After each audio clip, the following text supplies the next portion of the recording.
It's 2023. I can take this PlayStation 5 controller within a few minutes. I can be playing somebody halfway across the world in a game of Madden or MLB The Show 23 or NBA 2K. And that's the current state of sports gaming. But yet I constantly hear so many people talk about how sports games used to be better. 10, 15, 20 years ago, people say that they made better games. So I said, fuck it. Let's talk about it.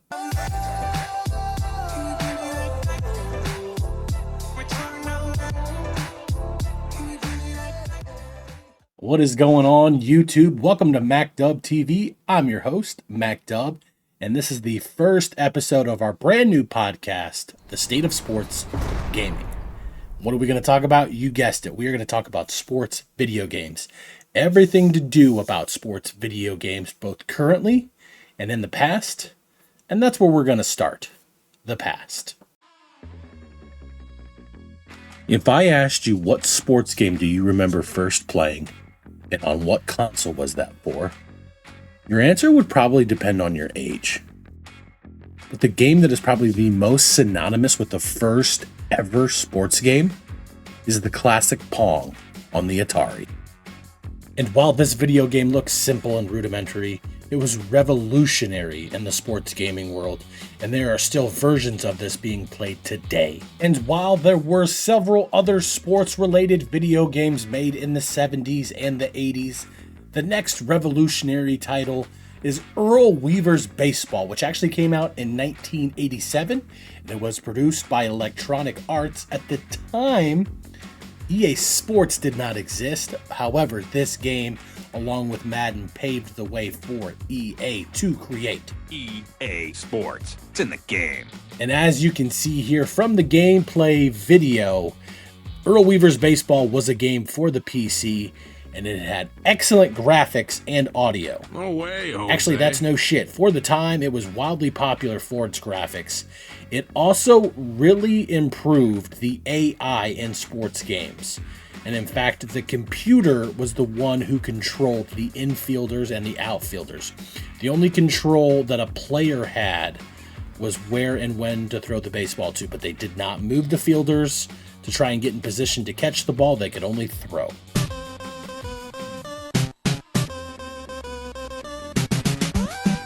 And of course, as long as you're not Gen Z, you will recognize this game intro.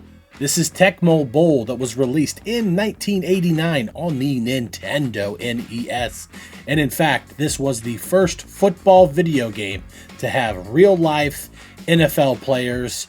And if you ask anybody that's played this game, or any football game in general, who is the most dominant video game player of all time, well, that's Bo Jackson. Bo knows football. And that brings us to 1990, where you have John Madden Football, which was actually released on the Sega. And in just 6 short years, Madden quickly became the highest selling sports video game franchise in history. And in case you didn't know, that shit is still around. So we have this giant sports franchise, Madden, that has been around for over 30 years. Hugely successful, and is still going strong despite what some people might think. And we have other various companies spitting out games every single year that people like me buy. And the technology is absolutely insane. So how can people say that sports video games are worse off now? But the answer to that is going to depend on who you ask. With sports gaming, or really any gaming in general, there's a wide range of players or types of players. On the one end of the spectrum, you have the competitive player, the guy or girl who wants to play online and compete against other humans, trying to be the very best at that game. You've got a lot of money that's involved in that. You've got the Madden Championship Series, where you can try and be the best MUT player. You've got the MLB Summer Circuit, Fall Circuit, where anybody who plays MLB The Show can try and compete against others and win an online tournament and win a lot of money. So you have those folks. And I bet if you ask them, most of them would say that sports gaming is actually in the best state it's ever been, and it's only going to improve. But then you have the other folks on the other end of the spectrum. more of the casual offline gamers, the ones that like to play franchise mode or dynasty modes, or single player, face of the franchise, superstar, my player modes, things like that. And I think those are the folks that most commonly complain the most about sports games and the state that they are in right now. And I think the main reason for that is video game companies have, for lack of a better word, forgotten about the offline gamer. I think in 2010, EA Sports came out with Ultimate Team, MUT for Madden, which is basically try and get the best cards to put together the best roster and go compete online. Now NBA 2K does it, MLB The Show does it, FIFA, Chell, almost any sports game that has an online mode has some sort of Ultimate Team. And why do these companies do this? For money. And let's be real. If you're a business owner or somebody with a business savvy sense, this is smart. So not only do these companies make you shell out 60, 70, 80, $100 for a new video game, depending on what version you buy. We'll get into that later, Alan. But now you can also have these microtransactions where at any point you can buy coins, stubs, all of these different things to where you can help buy players, buy cards, and in a sense have a better team and probably get better at the game. Pay to win is a term that we always hear. And that is the business model that these games have switched to, and they are not switching back. Now, believe me, I could continue to sit here and talk for hours about what some people think are the main issues with sports gaming today, but we have plenty of time to get to that, and that's what this series is all about. But for me personally, I think the main issue that so many people have with sports gaming today is the fact that they are at different stages of their life. Think about it. When you were a kid, video games were probably the coolest things you had ever seen before. And most likely, you probably didn't get to play them that much. You had to beg your parents to buy you them. You had to beg your parents to allow you to play. You probably had to do your homework. You probably had to do your chores. You probably had to do all these other things before you get to play video games.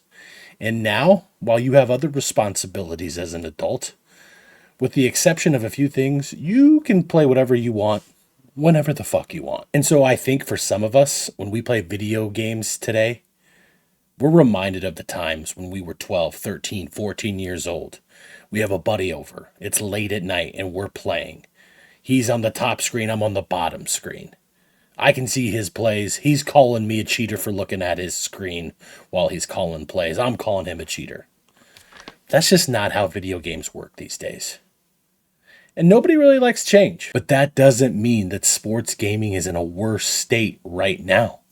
It's different. But think of all the improvements that we have. The graphics are insane. It's incomparable now in 2023 to what it was even 10 years ago. Look at all of the consoles that we have. The 120 hertz that we can play on a console. That is insane to think about. Consoles used to be 30 FPS. Now some games you can do 120 FPS. That's 4 times for those of you that are math majors. And think about games on the PC that you can mod. I'll bring up NCAA Football 14 Revamp, which we will do an entire episode on, I guarantee you. The team there has done an amazing job to keep that game fresh, and they keep coming out with new content. You can create your very own team, field, uniforms. You can edit things down to the socks in that game, and that keeps it fresh. That's not a bad thing. There's so much you can do, so many more things you can do with sports gaming. But I keep flip-flopping, going back and forth and playing devil's advocate. While adding new features and new things into video games is great, it also causes some problems because some of these things just do not work. It's broken! And I think ultimately it has made us as the consumer greedy. We want more, more, more. And when they give us more, sometimes it doesn't work or sometimes they take stuff out. And it's just really not what we wanted.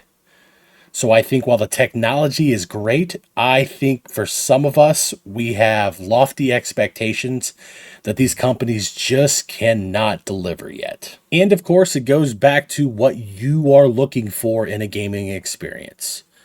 For someone like me, I'm able to play video games with my friends. I'm able to compete in online leagues or online head-to-head play, and that's all I'm looking for. I've met some of the best friends currently in my life playing video games, and for that, I will be forever grateful for the current state of sports gaming. Well, folks, that's going to do it for us for this first episode. If you are still watching and you've made it to this point, I thank you so much. It is very much appreciated.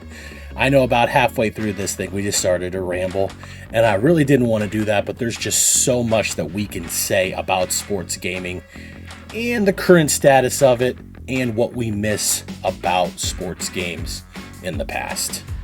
But as we go on with this series, my plan is to come out with one episode every week.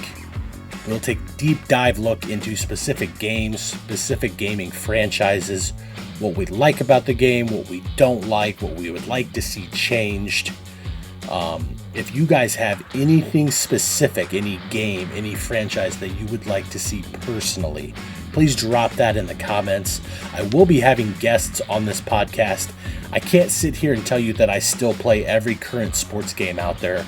So there's games out there that I don't really play and haven't for a long time, so I'll bring in more subject matter experts. So please do all the things that you're supposed to do on YouTube to help me out.